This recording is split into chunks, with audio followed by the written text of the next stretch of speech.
ఫిబ్రవరి 2021 2 రోజుల పూర్వ విద్యార్థులు రాడికల్ యువజన సంఘం నుంచి పనిచేసిన వారి సమావేశంలో ఆ రోజు విద్యార్థి సంఘంలో పనిచేసిన నేడు ఒక స్కూల్ హెడ్ మాస్టర్గా రిటైర్మెంట్కు సిద్ధంగా ఉన్న సిఎంఎస్ జయ గారు తమ అభిప్రాయాలను ఆ రోజుల్లో తాము చేసిన పోరాటాలను తెలియజేస్తూ ఆ రోజుల్లో మేము ఒక మహిళలుగా లేము, మనుషులుగా బతికాము, ఆ రోజులు మళ్ళీ రావాలని కోరుకుంటున్నాము. యువతరమా మేల్కొండి, నాడు ఉద్యమము జైళ్లు చేసి కూడా ఉపాధ్యాయులుగా వారు నిలబడ్డారు. నేడు మీరు సమానత్వం అంటే మందు కొట్టి సిగరెట్ తాగుతూ రోడ్ల మీద గోల చేస్తున్నారు. ఏది నాటి పోరాట యోధులు త్యాగాలు చేశారు, సంసారాలు నిలబెట్టుకున్నారు, ఉద్యోగాలు సంపాదించారు, ఒక విలువలుగా బతికారు. మరి మీ పరిస్థితి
ఏం చెప్పారు, ఇక్కడ ఉంటే వీళ్ళతో తిరగడం అవుతుంది, హైదరాబాద్ అయితే అక్కడ ఏముండదు, హైదరాబాద్కి వెళ్ళమని ఇంటర్ ఫస్ట్ ఇయర్కు వరంగల్ హైదరాబాద్ పంపించారు నన్ను.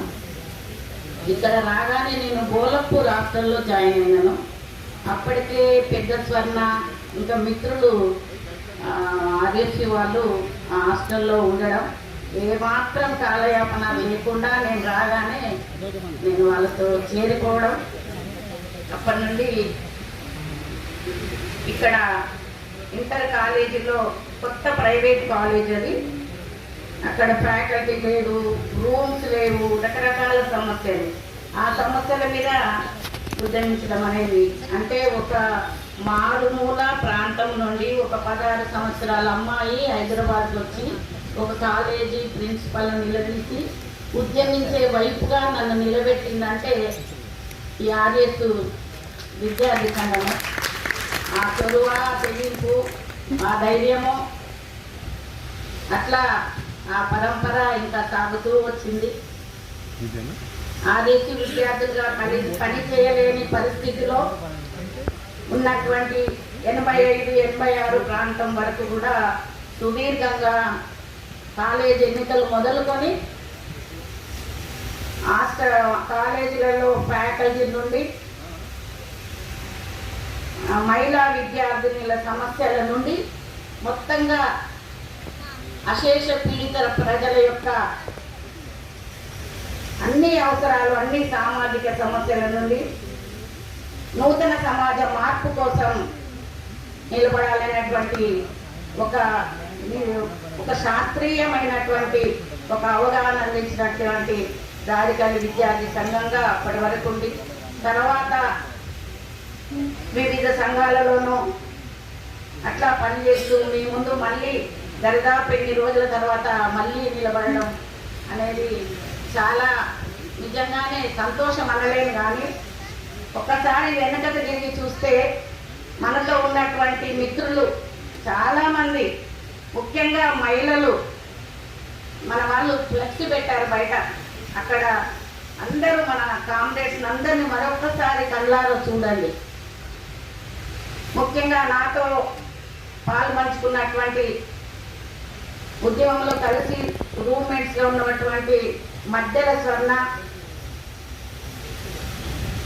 అట్లాగే విద్యార్థినిగా ఉంటూ అటు జేఎన్ఎంగా ఉన్నటువంటి చిన్న స్వర్ణ, ఎందరో మిత్రులు వాళ్ళను ఈరోజు గుర్తు చేసుకుంటూ వాళ్ళు త్యాగం చేసినటువంటి, వాళ్ళు విత్తనాలు చల్లినటువంటి విప్లవకారులు చాలామంది ఇవాళ ఒక అడుగు ముందుకేసి విప్లవోద్యమంలో నాయకత్వం వహిస్తూ ఉన్నారు, విప్లవోద్యమంలో అమరులయ్యారు. ఇందాక మాట్లాడుకున్నట్టు ఇక్కడికి వచ్చినామంటే మరి 40 ఏళ్ళ ఉద్వేగభరితం అన్నటువంటి, అంటే మన చరిత్రను మనమే ఒకసారి ఏమంటారు రివ్యూ చేసుకోవడం, మన కోసం మనమే మాట్లాడుకోవడం, మన 40 ఏళ్ళ జీవితాన్ని, మన 50 ఏళ్ళ జీవితాన్ని మనమే సమీక్షించుకున్న తర్వాత ఏదో ఒక నిర్ణయం అనేది ఉంటుంది కదా. ఒక పని చేసినప్పుడు దాంట్లో ఫెయిల్యూర్ సక్సెస్ రెండు చూసుకున్న తర్వాత ఇప్పుడు మనం ఏంటి అనేది అనుకుంటాం కదా. అట్లా ఈ 50 ఏళ్ళ తర్వాత ఇందాక ఒక మిత్రుడు మాట్లాడుకుంటూ ఇవన్నీ మాట్లాడుతుంటే ప్రతి ఒక్కరు అందరికీ మాట్లాడిన ప్రతి అంశంలో కూడా అందరికీ సంబంధం ఉంది. అందరం ఇక్కడ వచ్చి మాట్లాడకపోవచ్చు కానీ అందరికీ సంబంధం ఉండదు. చెప్తూనే మహిళలుగా ఆ రోజు మేము 85 అనుకుంటా ఒకటే సంఘటన చెప్తా, చాలా ఉన్నాయి కానీ మీ అందరికీ తెలిసిన చరిత్రనే మళ్ళీ నేను చెప్పను మీకు. మేమందరము రైతు కూలి సభలు 85 రాజమండ్రిలో ముందు క్యాంపెయిన్ చేయడానికి వెళ్ళినాం. మాతో పాటు అన్నవాళ్ళు కూడా వచ్చారు, వాళ్ళొక బ్యాచ్, మేము వెళ్ళినాం. మేము 12 బ్యాచీలుగా వెళ్ళినాం, ఒక 16 మంది. దాంట్లో ఒక బస్తీ నుండి ఒక అక్క ఉంది, ఆమెకు ఒక 8 సంవత్సరాల పాప ఉంటుంది. వెళ్ళి మేము ఇట్లా క్యాంపెయిన్ స్టార్ట్ చేసినాం. పోలీసులు వచ్చి మమ్మల్ని పట్టేసి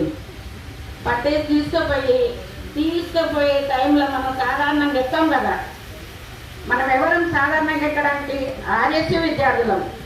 అదే మేము ప్రచారానికి వచ్చినాం, క్యాంపెయిన్కి వచ్చినాం, నీకు ప్రాబ్లం ఏంటి, మమ్మల్ని ఎందుకు వ్యాన్ ఎక్కిస్తాం, మేము ఎక్కాం. పెద్ద స్ట్రగుల్ ఎక్కేప్పుడే దారి పొడుగున్న పెద్ద స్ట్రగుల్. 11 రోజులు లాకప్లో పెట్టారు మమ్మల్ని. అది లాకప్ అనుకోలే, చాలామంది మిత్రులు ఉన్నారు ఇక్కడ, వాళ్ళందరూ ఒకే చోట కూర్చున్నారు, ఆ జైలుకి వెళ్ళిన వాళ్ళందరూ కూడా. అట్లా 11 రోజులు లాకప్లో ఉంటే మేము లాకప్ అనుకోలేదు. క్లాసులు చెప్పుకున్నాం, పాటలు నేర్చుకున్నాం, పాటలు పాడుకున్నాం, హాయిగా ఉన్నాం. అది లాకప్ అనుకోవడం మేము. దాని తర్వాత 29 రోజులు మేము జైల్లో ఉన్నాం, 16 మంది. మాతో పాటు 8 సంవత్సరాల పాప కూడా, వెంకయ్యమ్మ గారు మీ అందరికీ తెలుసు. మేము అక్కడ క్లాసులు చెప్పుకున్నాం, పాటలు పాడుకున్నాం, డ్యాన్సులు నేర్చుకున్నాం, ఒక్కొక్కరం ఒక పొలిటికల్ క్లాసులు చెప్పుకున్నాం. అంటే ప్రతిదీ కూడా మనము ఉద్యమ అవసరం కోసం మనం నిలబడ్డం అనేటువంటి ఒక ఉద్దేశంతో కనుక ఖచ్చితంగా ఉంటే మనకు దాంట్లో ఉన్న కష్టం అనేది తెలియదు. అట్లా ఆ రోజు 16 మంది అమ్మాయిలము అలా వెళ్ళాము. అట్లా రాడికల్ యువజన సంఘంలో, రాడికల్ విద్యార్థి సంఘంలో ఉన్నటువంటి మహిళలు, విద్యార్థులనే మాట్లాడలేమో కానీ ఆ రోజు యువజనుల్లో ఉన్నటువంటి ఇంట్లో ఉన్న అక్కలు కూడా, మేము గ్రామాల తరలని బస్తీలకు వెళ్ళినప్పుడు అక్క వాళ్ళతో పని చేస్తూ, వాళ్ళు చేసే పని చేస్తూ మేము రాజకీయాలు చెప్పేవాళ్ళం. రాడికల్ మార్చి చదివి దాంట్లో ఏమున్నాయి అవి చెప్పేవాళ్ళం. అప్పుడు ఏం పోరాటం జరుగుతున్నది చదివి చెప్పేవాళ్ళం. అప్పుడు ప్రభుత్వం ఎలాంటి ఇష్యూస్ తీసుకొచ్చిందో ఆ ఇష్యూస్ చదివి దాంట్లో ఉన్నటువంటి లొసుగులు చెప్పేవాళ్ళం. అట్లా అక్కలు కూడా మాతో చాలా అనుసంధానంగా ఉండేది. ముఖ్యంగా మరి ఇప్పుడు చాలా కట్టుబాట్లు వచ్చినాయి. ఇప్పుడు మేము చాలా వెనకకి వెళ్ళినాం అనిపిస్తుంది. అప్పుడే బాగుండే మాకు. మళ్ళీ మా రోజులు మళ్ళీ మాకు అంటే మేము మహిళలు కాదు, మేము మనుషులం అనేటువంటి స్థితిలో ఆ రోజున మళ్ళీ అది రావాలంటే ఖచ్చితంగా పూర్వ విద్యార్థులు మీరు ఆలోచించాలని